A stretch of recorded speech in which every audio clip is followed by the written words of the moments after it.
Everyone has a story. Stories have power. They help us understand. Jessop's Journal is a collection of powerful, positive, and inspirational stories. It's time for Jessop's Journal.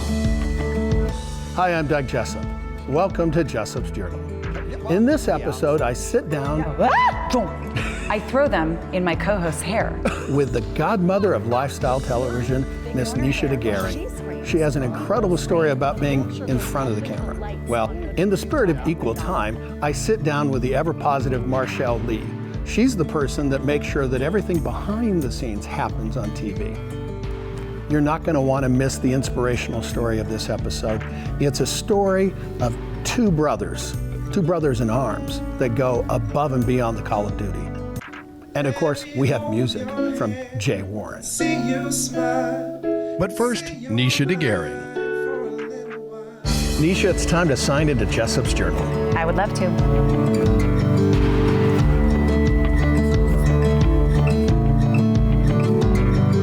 Well, Nisha, thanks so much for coming on Jessop's Journal today. Thank you for having me. Oh, now, I have to admit, okay, I watched you this morning on Good Things Utah, and I'm going, okay, what is Nisha wearing? So I can make sure that we at least kind of match. So I did pick up a little of the yellow. We completely color coordinated. I like it. You look very handsome. Well, thank you. But you know, it's funny. I remember we used to have an anchor by the name of Barb Smith at the TV station. Okay, and she and I we didn't consult, but for a whole week we just did those little, when social media was just starting, believe it or not, you know, we started taking pictures, and it was the weirdest thing because like 4 out of the 5 days we actually color coordinated. It's just like, ooh, okay, that's There is crazy. truly something called the anchor planets align. Like it's a real phenomenon that there are days that you clash, there are days but then you all wear the same color, and days you magically coordinate. You cheated today, but. Yeah, I did. I admit it. But it worked. Well, now, totally serious, because I asked a lot of people, I've got Nisha DeGering, you know, she's like the godmother of Good Things Utah.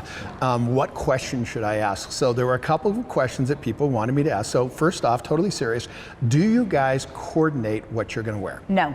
Serious? We don't. Really? If there's a big show, Doug, if it's, I mean, obviously Halloween, if it's maybe Christmas or a formal show, we're gonna do something specific, yes. But on a day-to-day basis, I think we tried that at some point in the 18 years I've been on Good Things Utah, and it just didn't go well. Someone said they'd wear red and they turned up in blue because red was dirty, and we're like, but I wore this and it didn't work. So we just decided to roll the dice. And there are days truly that you watch the show and you might be like, look at him, and there are days that you're like, is there a funeral? Yeah, is there a funeral on the set? Yeah. We let it go because that's real life. That's true. I mean, it's real. Like everyone wears, some days you're like, that worked. I look in the camera and I go like this, and some days I go, I don't know if I'm doing that again. Yeah, not so much. Have you ever counted how many interviews you think you did? No, I should. It's just like, I mean, that's kind of insane. Way too many. Yeah, a lot. But was there a favorite interview over the last 18 years? So this was before 18 years, Okay. and this was before Good Things Utah. I'd have to think about my G2 ones because there've been so many amazing. But Garth Brooks. Oh, really? Doug, I was young. I was so young. I didn't listen to country music. I was the crime reporter.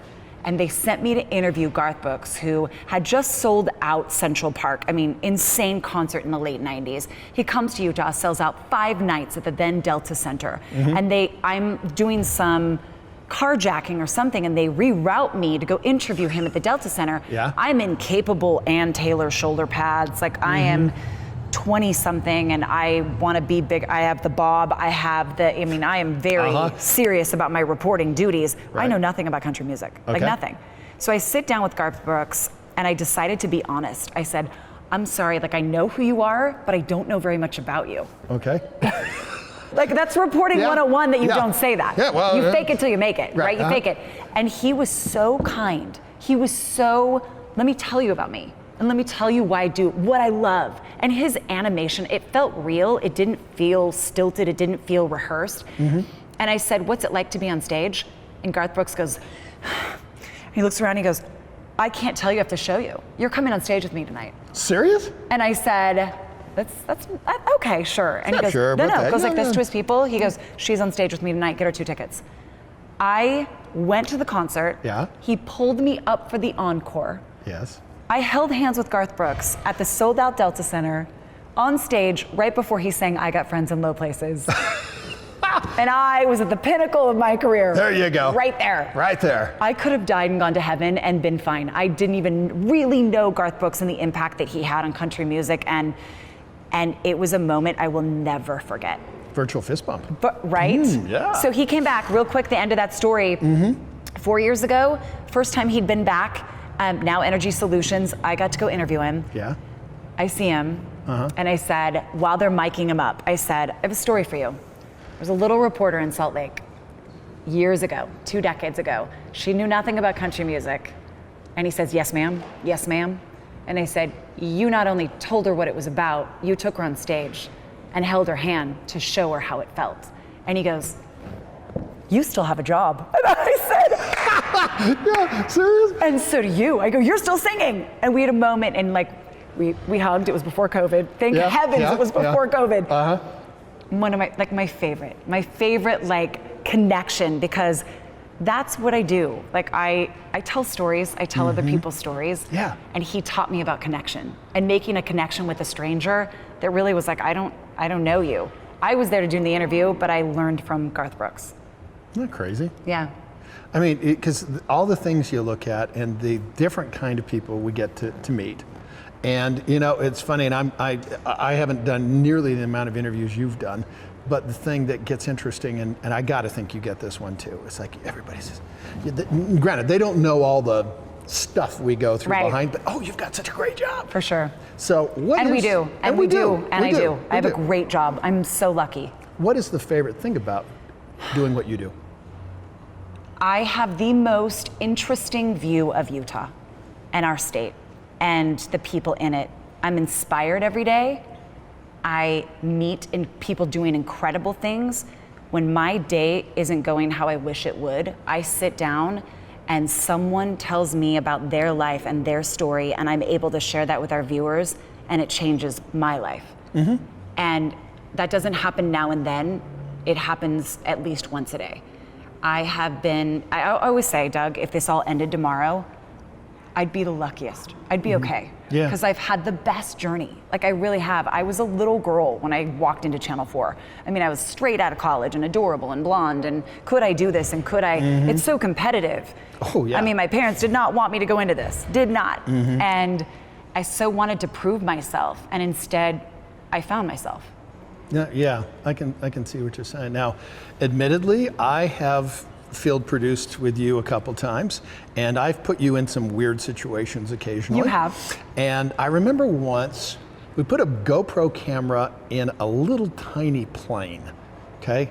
And I had you, I think it was like test takeoffs and landings or something, and I truly, truth be told, I'm telling the flight instructor, please take care of her, okay? You know, I thought I was gonna die. Yeah, well, yeah, I'm sorry. Yeah, I really did. Yeah, it was just like, I was shaking. Yeah. It was a tiny plane. Yeah, it was. And I had to land it. He made me. He went like this to the controls. And by the way, the camera's rolling. Yes. So I didn't know quite. I wanted to not die on camera, but would the camera not be fine too? Like I didn't know. But he went like this, and I was like, I've got to land it. I have no choice. It's those experiences that where the heck would I get anywhere else? So out of all the things you've done, what was the most dangerous? I know it's quite the right word, but kind of tenuous, where you're going, should I do this? Should I not do this? Is this good TV? Yeah. It's the eternal question we ask ourselves. Is this good TV? Anything for good TV, but not totally anything. I'm trying to think. On Good Things Utah, one of my moments was SeaWorld came on the show.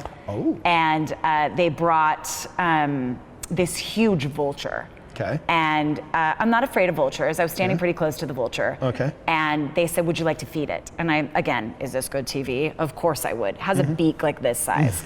Yeah. So they said, hold out your hand. So I held out my hand to get the meal, I thought, or seeds for the vulture. And they proceed to put in my hand live mealworms. Oh. So I look down, Doug, and I have worms crawling all over my hand. My immediate reaction, I go, ah! I throw them in my co-host's hair.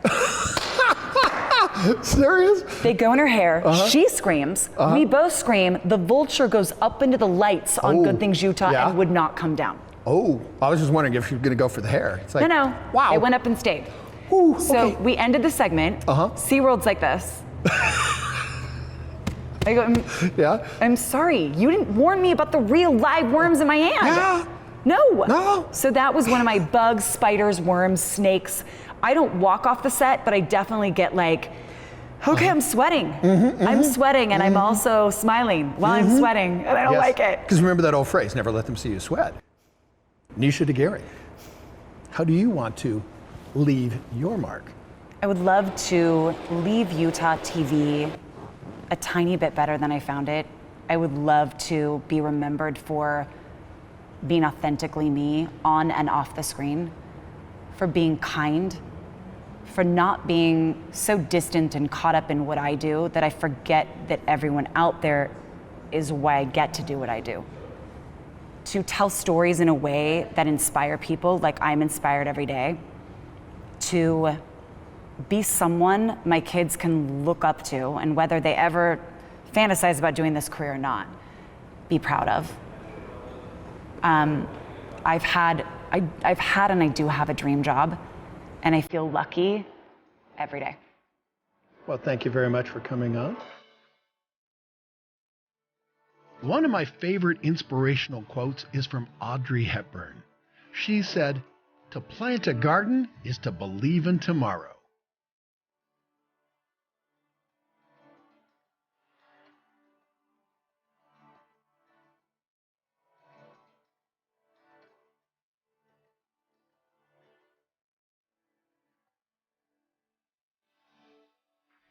Everyone has a story, and sometimes those stories are told through music.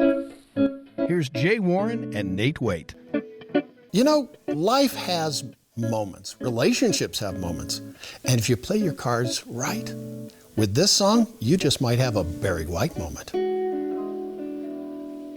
You've been hurt before, and you've been let down. Your heart's learned to stay safely close. You don't believe I can love you this way, but give me some time to show you you're wrong. Let me hold your hand and see you smile and say you're mine for a little while, at least for a moment or two. If all I've been given is a few simple minutes, I will give every one of them to you.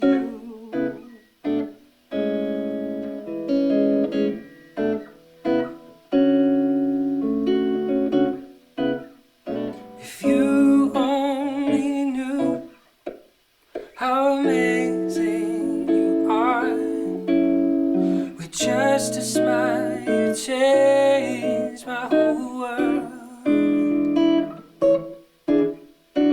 and I could spend forever lying here in your arms and show you what it means to be loved. Oh, let me hold your hand, see you smile, and say you're mine.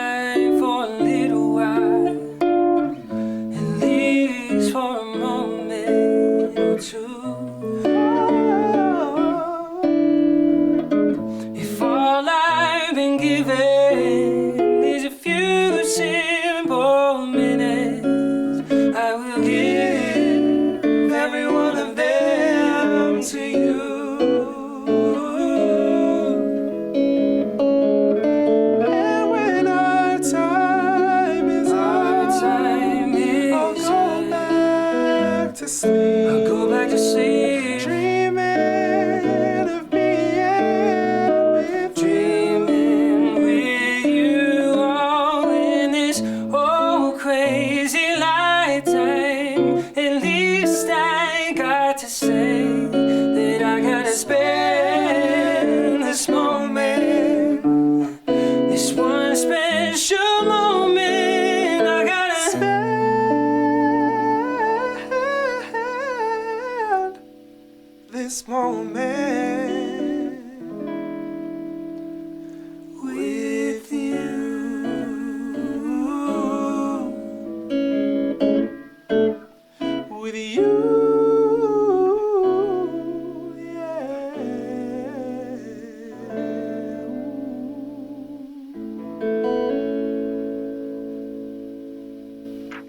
Some people call me the TV hat guy. Well, all my hats have a story. And a while back, I did a story with an animal rescue. They gave me this macaw feather, and I brought that and said, I want to design a hat around that. This hat is called the Willow. Not because of the feather, but because the felt just happens to be willow.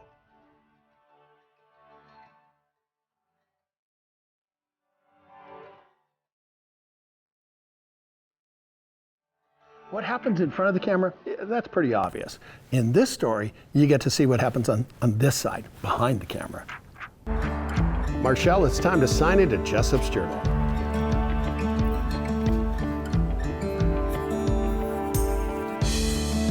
In this episode of Jessop's Journal, I have Marchelle Lee. For people that don't know, what the heck do you do?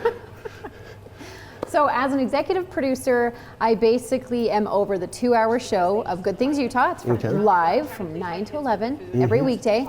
And my job consists of helping to book and write all the segments.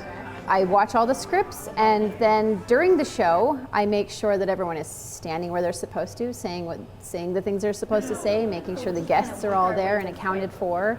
So you are what I would affectionately call the master puppeteer. Yeah. Yeah.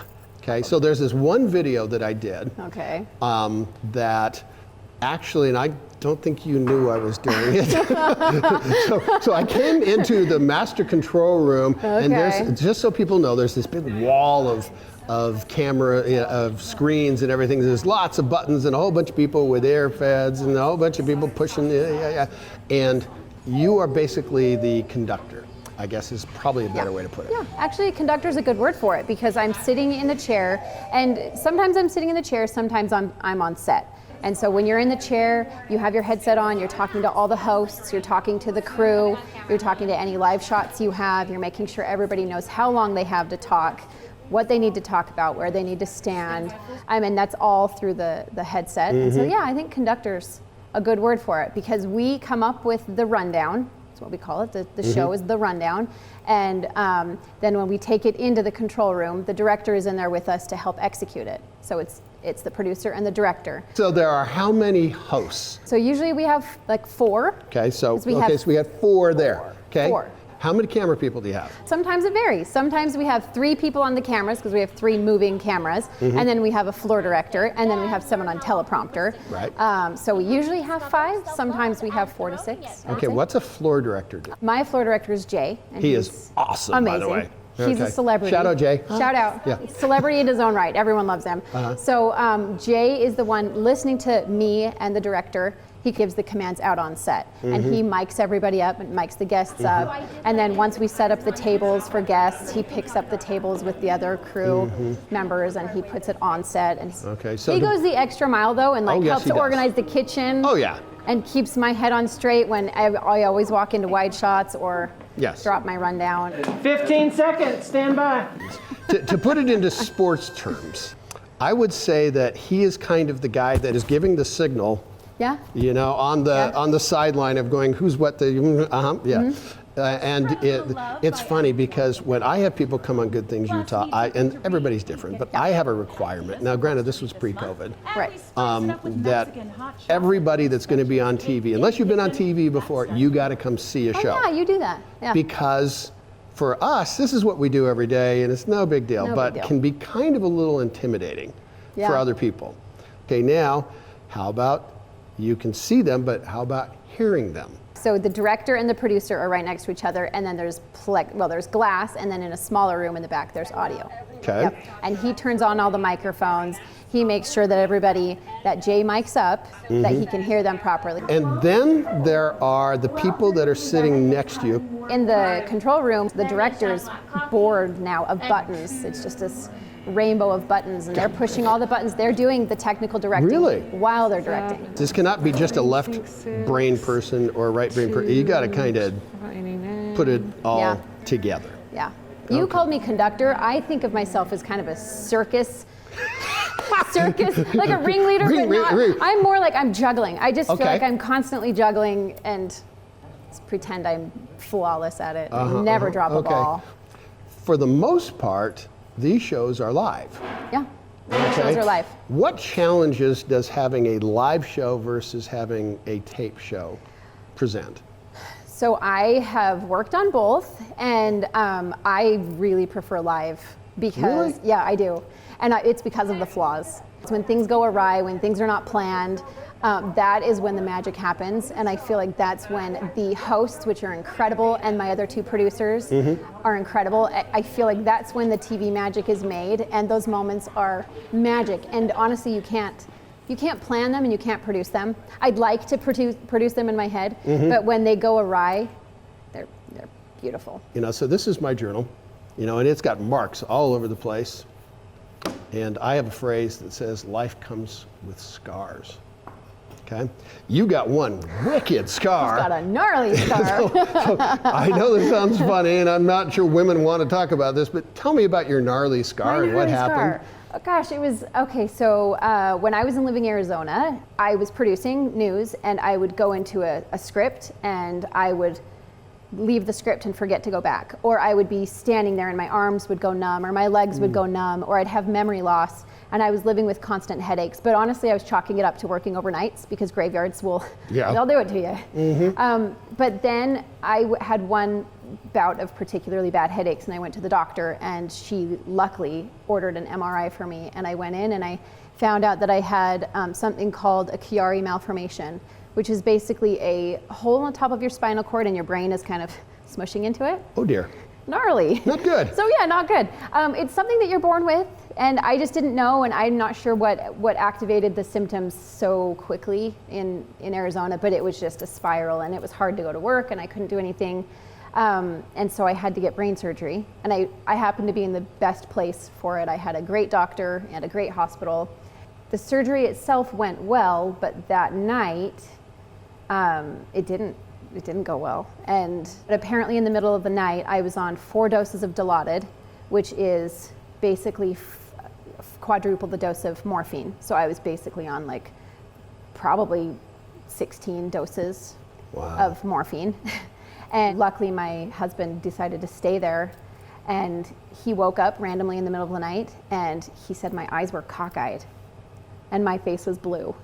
Oh my gosh. And so he started screaming and shaking me, and nurses came in and they were shaking me, and the only thing I remember, literally the only thing, is I remember opening my eyes and there was a woman screaming in my face, and I thought, let me sleep, you're being awfully rude.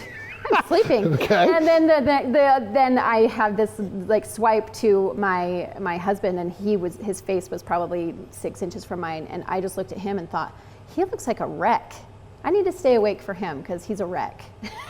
I'll make sure that you know that I'm okay. But and I don't remember anything after that. I don't remember anything for a week, but I'm here, and it was very close from what there's some debate on whether they should have brought in the crash cart. They never brought it in, but yeah. Okay. But now my gnarly scar is from the middle of my head down to the middle of my neck. But at the time I had to shave my head, and so I'd wear a scarf with like half of a shaved head. And everybody has a story. That one happens to be dramatic. It happens to be a story where you say brain surgery and the room kind of stops. But everybody's got their own version of something dramatic. It might not be cockeyed and blue in the face in a hospital room, but I feel like everybody's got those. And honestly, there have been, moments in my life where, oh, Doug, I said I wouldn't cry, but moments in my life where past then, even though that recovery was a full year, I threw up for 9 months and I could barely make it to work. But I would say, losing my dad 4 years ago is worse than that. Yeah, I'd go through brain surgery again multiple times to have him back. Well, thank you so much for coming on. Thanks for having me. Life is never boring. Sometimes you have something I like to call the wonderful world of regret. If you've ever had a tattoo or permanent makeup that you've fallen out of love with, the folks at Tattoo Away have come up with a pretty cool system that literally removes the ink out of the skin.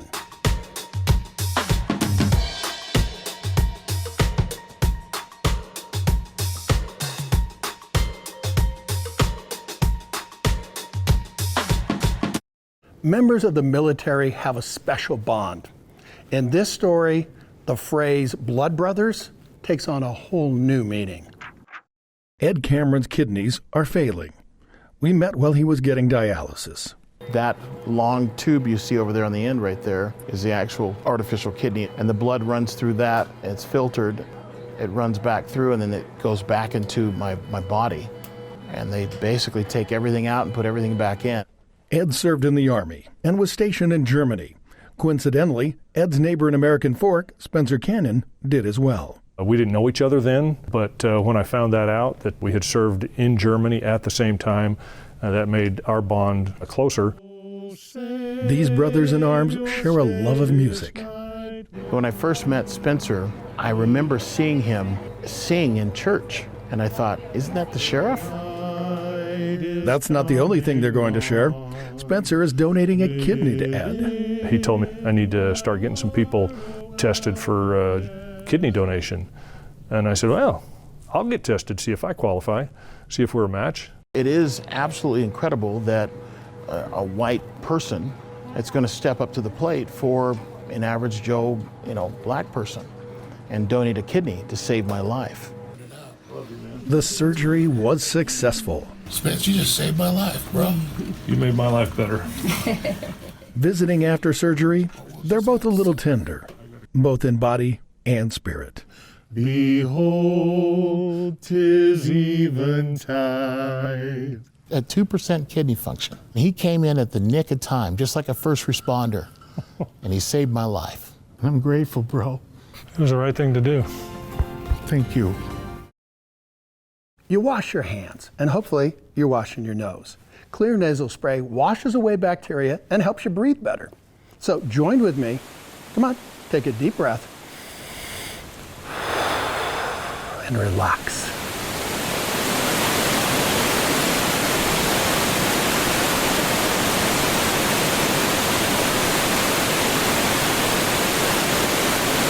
Everyone has a story. Stories have power. They help us understand each other. With another entry into Jessop's Journal, I'm Doug Jessop.